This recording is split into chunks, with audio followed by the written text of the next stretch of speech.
So today we talked about last week the why and the how to move somebody from a customer to a client. And Shelby and I thought that it would be great for us to, there's some objections there, if you guys haven't noticed, right? Some objections from getting people into a representation agreement. Yeah. So we thought that we would take today's time to talk about objections. And we're going to use the breakout scenario, right, Shel? Exactly. Yep. We want you guys to connect, learn from each other too, right? I mean, Rick always says the smartest people in the room is the room itself. So Wendy and I decided to take that, and as the room itself, we're going to actually break you guys up into breakout rooms and talk about different objections and how you handle them. And so do we want to go into describing them or talk about the objections? So what we're going to do is we're going to, like we did a couple weeks ago, break out into 6 rooms, and we're hoping to get at least one buyer specialist and one listing specialist in each room. Once you get into your room, we're going to assign you one particular objection. And you guys, you're going to have 5 minutes to come up with your best response as a group to that one objection. And after 5 minutes, then you're going to pick a rep in your group that's going to report back. And after 5 minutes, we're going to come back together and we're going to share your best response to that particular objection. And then after we're finished, we're going to ask Daniela if she could collect the objections and the responses, and then she'll post it for everybody on the team Facebook page. Yeah, and these objections are objections that we've heard over and over and over throughout the years. So these are ones that Wendy and I have personally had to overcome, and probably many of you. So we took the most popular ones, the ones that we've heard on a regular basis, on a consistent basis, and those are the objections we're working on today. Lorenzo, do you want to put up the slide of the objections? Is everybody back? Yeah, it kind of looks like. Yeah, it kicked them out, so they're back. Okay. Okay. So here's the 6 big objections. So who was the representative for room number 1? Who did I say was number 1? Marcos. Marcos. Jimmy. Did I just get volunteered? Yeah. Thanks, Jim. You got voluntold, Marcos. No worries.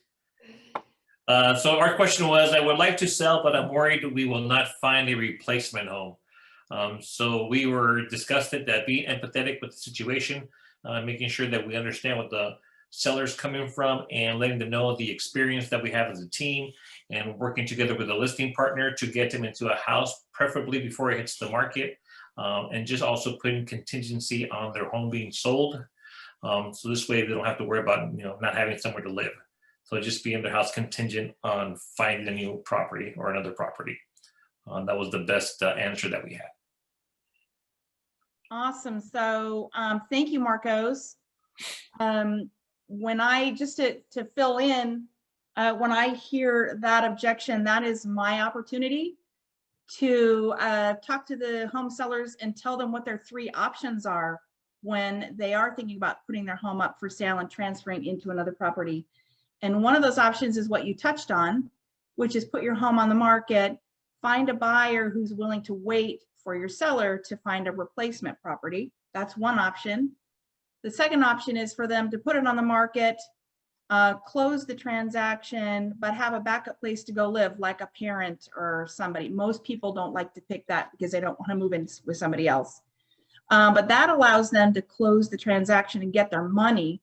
So when they're shopping, they have their cash ready to go. The third option right now for us is to what we call a rent back. And we're all familiar with that. And that allows us to have the seller close the transaction, stay in their home for up to a maximum of 59 days while they shop for their replacement home. And that right now seems to be the most popular, kind of easier thing to transition. So I find that when you get to explain to a home seller what their options are, not that they don't have any at all, but they do have some, that kind of eases their minds a little bit. I also think, Wendy, just letting them know, I always joke and say, hey, no one's ever ended up homeless. And I think they appreciate that, like, oh, okay, so they've done it, hundreds of times, thousands of times, and no one's been homeless. So I think that's helpful. Yeah, I did have somebody spend the night in their truck in the driveway one night, but Yeah. other than that, yeah. He said he had a truck. Rick would do that for fun and call it camping, so it's all good. Awesome. Thank you. Room number 1. Okay, who was room number 2? I think you guys actually had Carlton, but I volunteered to share it with the group. Awesome. So number 2, if homes are selling themselves, why is the commission so high? Our best answer with that was to explain that the commission doesn't just pay the agent or the broker, that we have an extensive team that does work behind the scenes that also needs to get paid for their work, and that so that the commission actually goes to the entire team. And then it was also mentioned that, some sellers have mentioned, well, I've seen other people list, for, 1% commission, and in comparison to that, the response was more or less that you kind of get what you pay for, kind of thing. A couple of people had mentioned in our group that when you're going with the people that might do 1%, you might get more mistakes. And our whole objective is to keep them out of litigation, keep them out of having future problems. And with a more knowledgeable agent or even team that can inform that agent, you're going to have better results than a small one-person agent doing 1%. Thank you, Brandon. You're welcome. Yeah. Anybody have anything to add to that?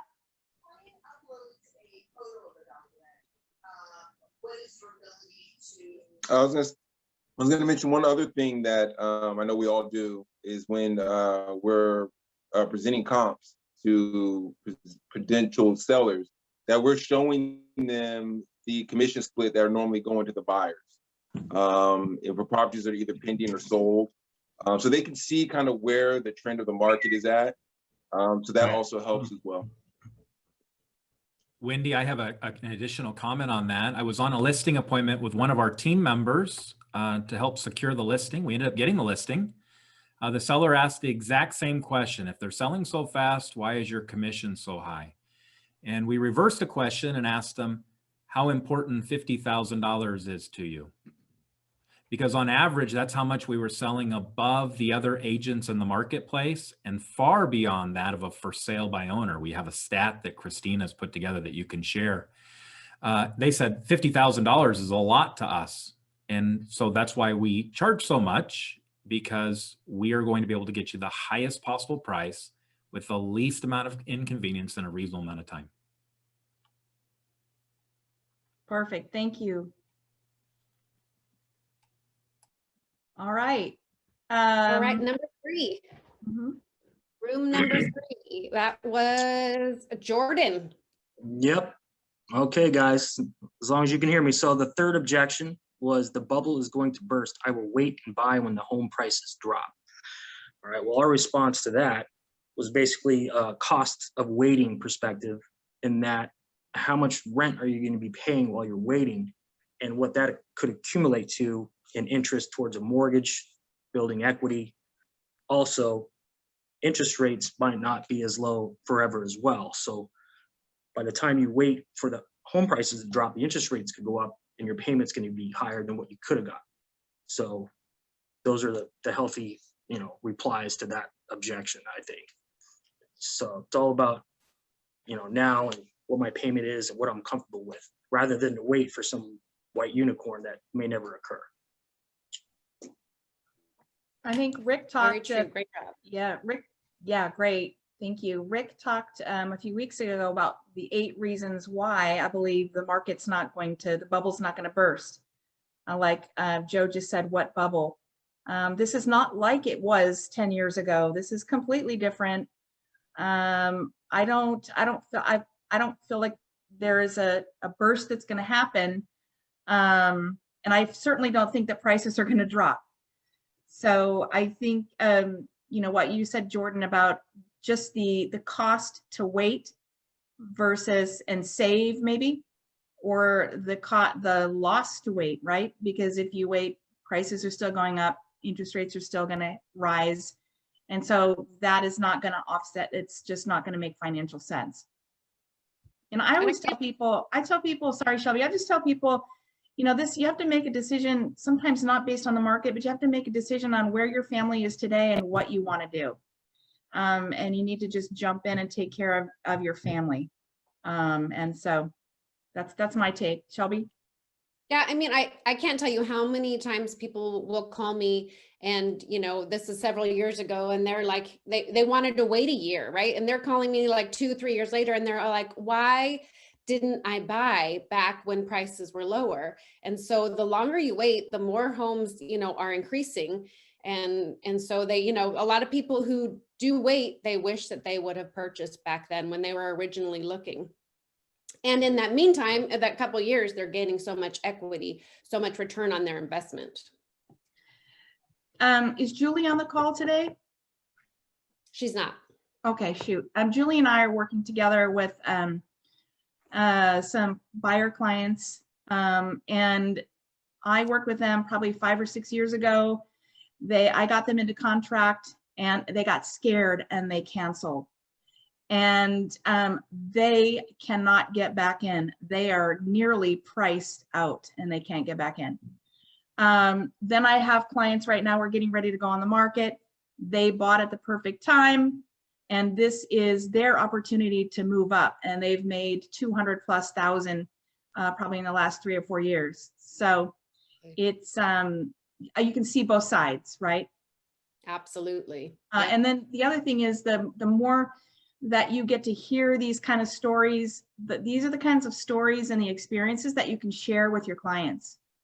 And that makes a huge difference too, sharing your experience of the goods, the bads, and the uglies. Ugly?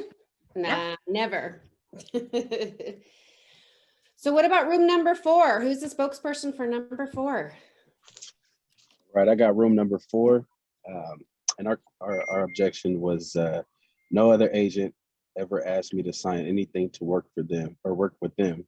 Why do I need to sign this? And on the buyer side, we came up with by signing this, it creates a fiduciary duty for me to you, and it also it allows me to look out for your best interests.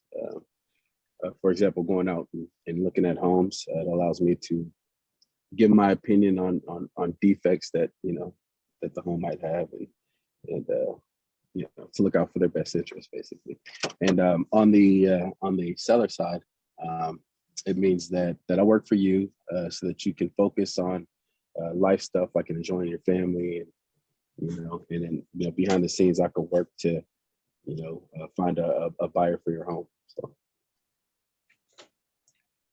Great job, Derek. Thank I mean, you, really, Derek. this is a commitment. And so, it's kind of like when they ask that question, no other agent has ever asked me, maybe they've been vetting through different agents. And so that's one reason why you want to get an agreement signed, is because you want them to work with you and you want to be able to commit to them.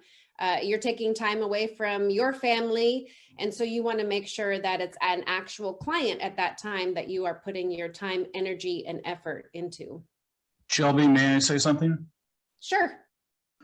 One of the things that I make sure that they understand, that as soon as they sign that, I will be able to let 30 buyers agents know.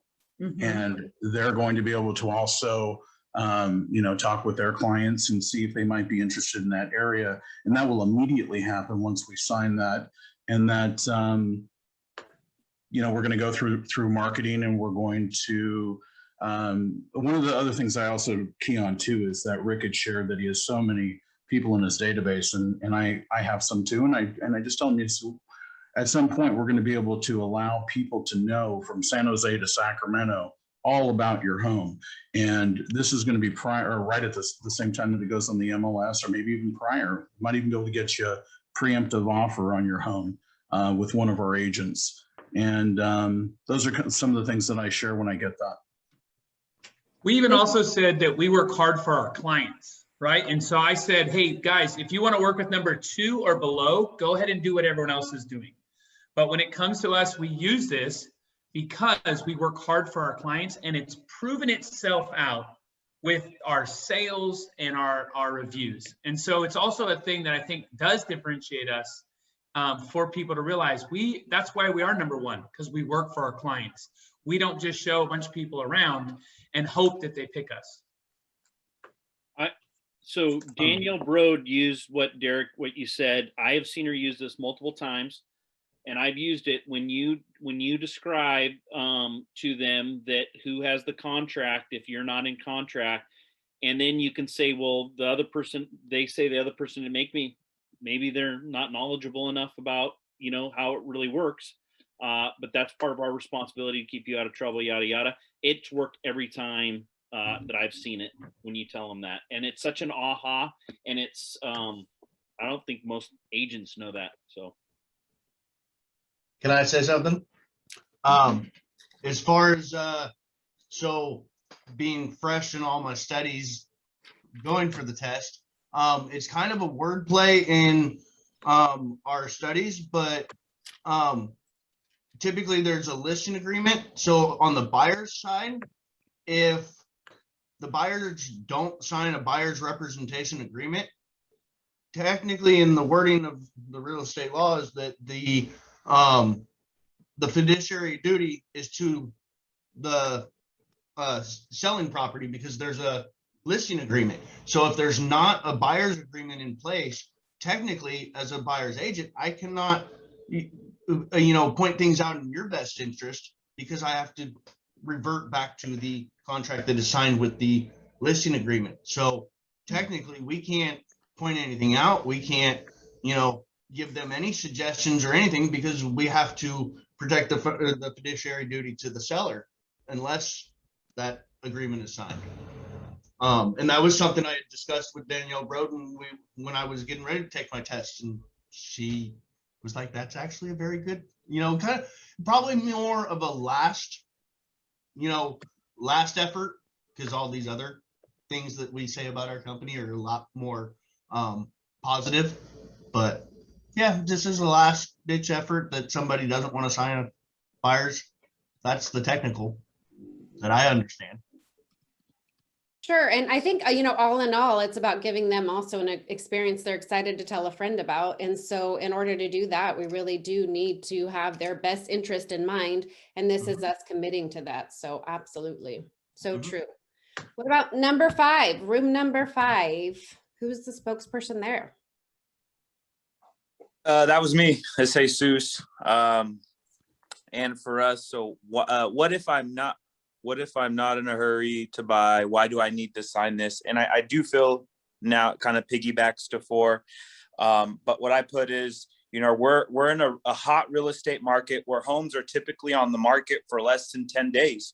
So it's most important to be prepared when the perfect home does come up for you and your family, which is the reason it's important to identify a partnership with a trusted real estate team that could give you an experience that you're excited to tell your friends about. Fantastic. Great job. Anyone else have any feedback on that one?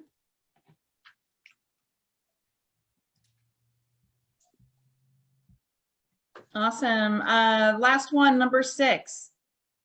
Well, I was nominated to do number 6. Deontay, Michelle, and Linda and I were in the same room, and we discussed why does it say I pay your commission? And this is coming from a buyer's perspective. Often they ask at the buyer representation appointment, the consultation.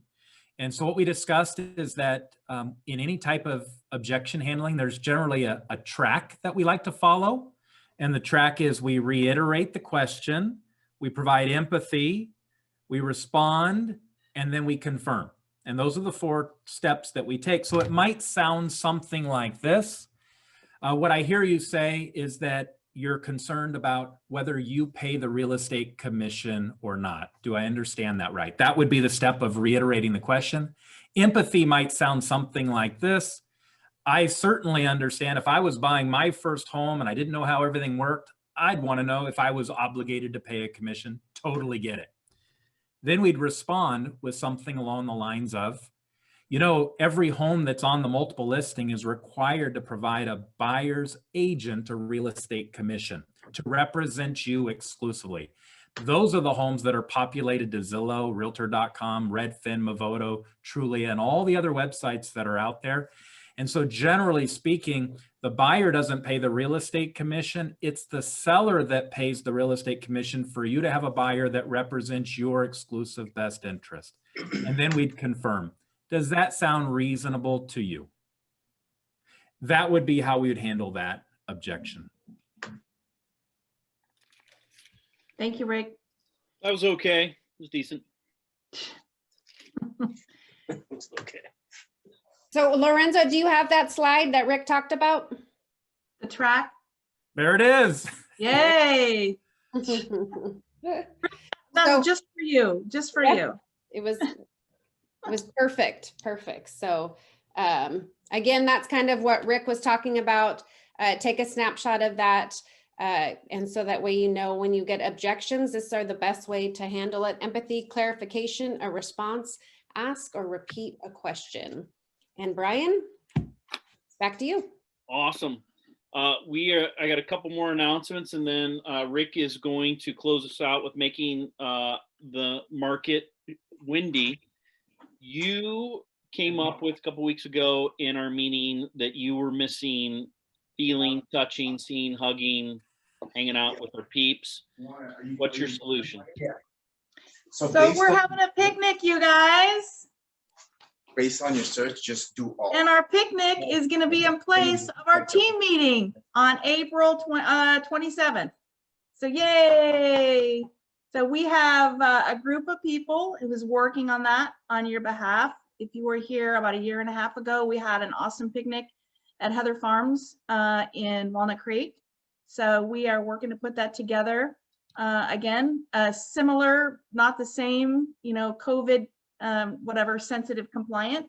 And so I think, Christina, do you have a slide on that? I know Christina, Jen Fuller, myself, Shelby, Daniela, Carlton, and Eileen are working on that. Yay. So mark your calendars, guys, April 27th. In place of the team meeting and group meetings, 11 to 1. We're going to be providing all of the food and drinks and everything. We will need some RSVPs. We're not quite there yet with nailing down some things, but we'll get that out to you guys shortly. And then sending out some links, right, Christina, for people to RSVP. That's my announcement. Excellent. I can't wait. Truly can't wait. We're making big plans for June when the governor lets us go. We've got some big plans because we miss you.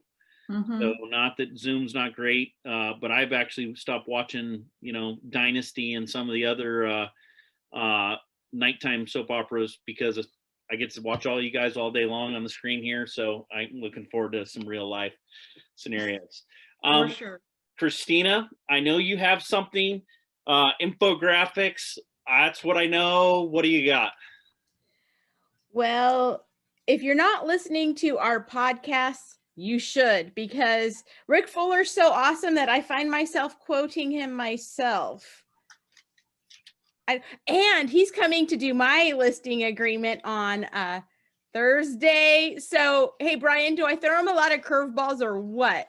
Oh, for sure. Oh, and the hot sheet had an amazing house this week. 2019 receipt away. Can you see it? So that's my little plug. Sorry, Rick. You give me 30 seconds and I'm going to go for it.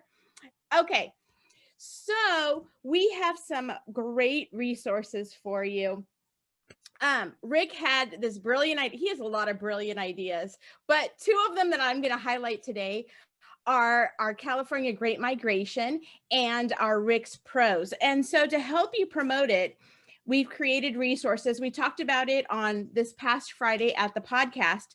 And then to help you promote it and to help you with your SOI, I put it on the team portal. We have our specialist arsenal. So go on the team portal, click on specialist arsenal.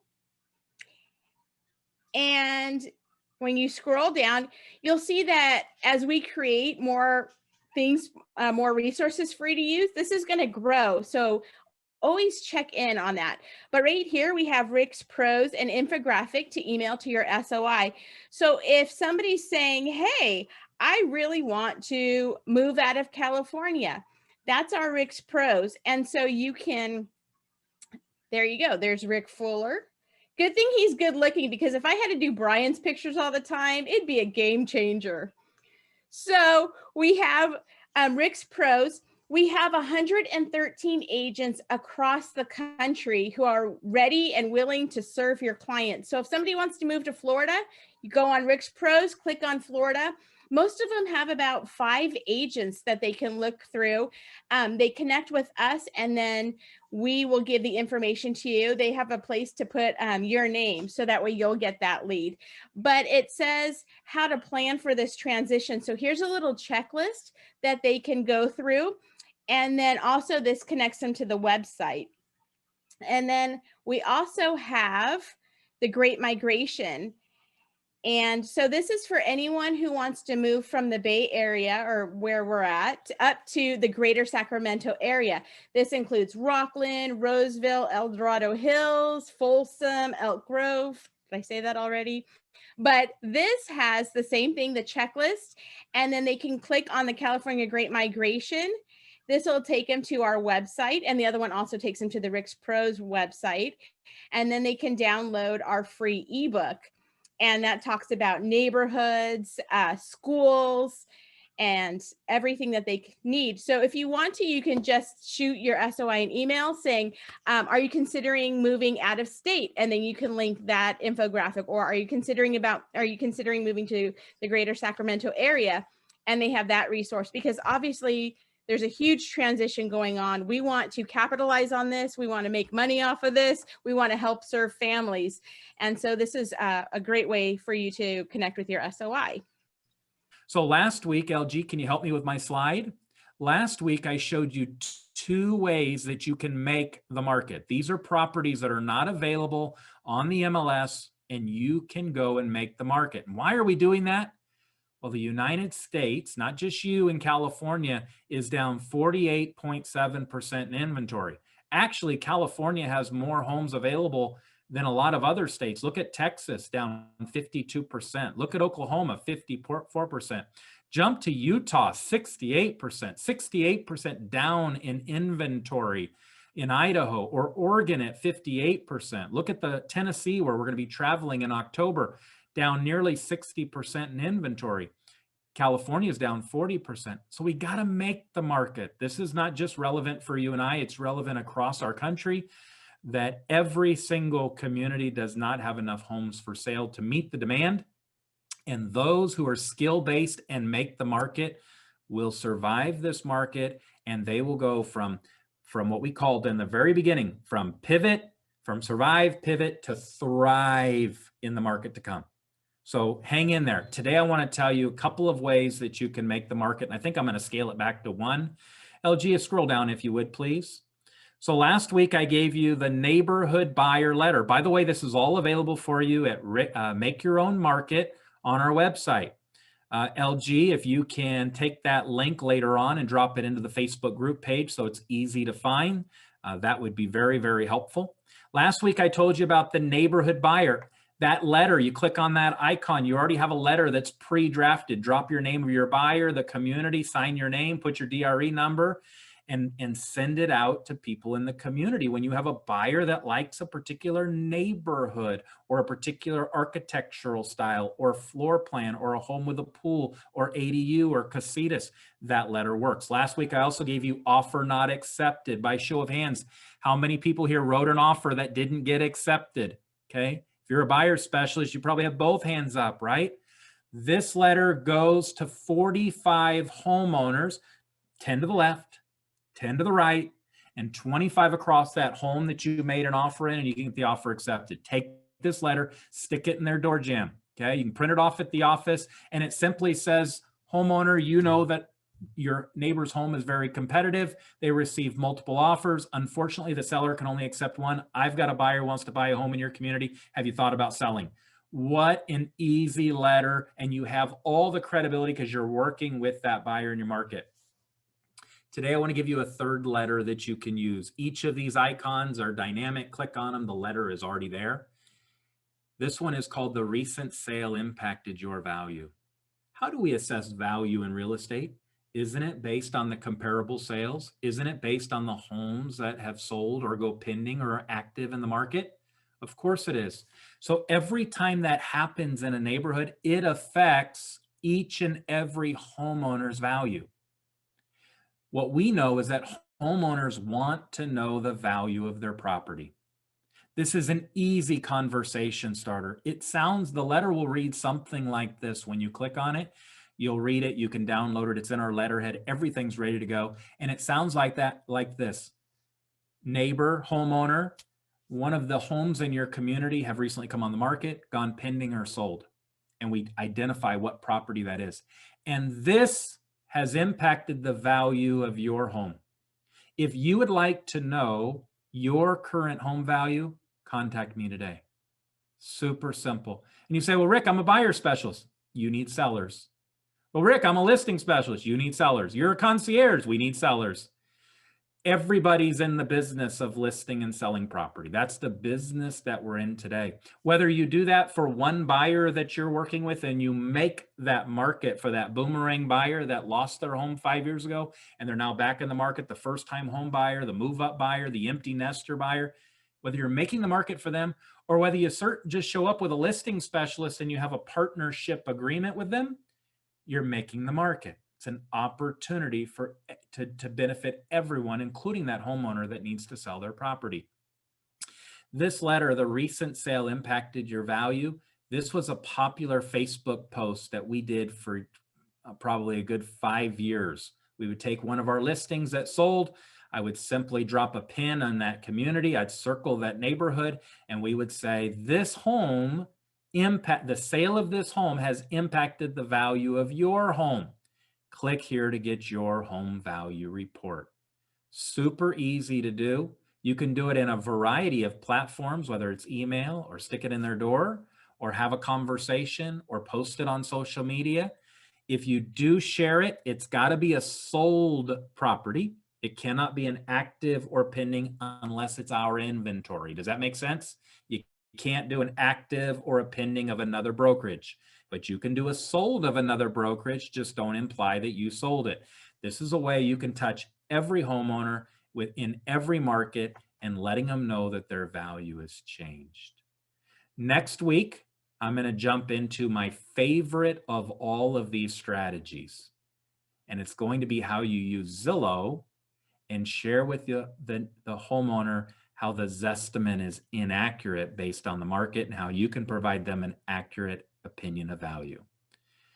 Friends, there are 8 ways to make the market, not wait on the market, but to make the market. I hope that you're going to this website, downloading and engaging in this to make the market for your clients. I believe that they will be extremely grateful for you for doing that as you identify new properties that aren't even on the market that you can serve, homeowners that you can help sell their property, and properties that are no longer that are not on the market that you can engage and get their offer accepted with no competition. All of that's at Make Your Own Market.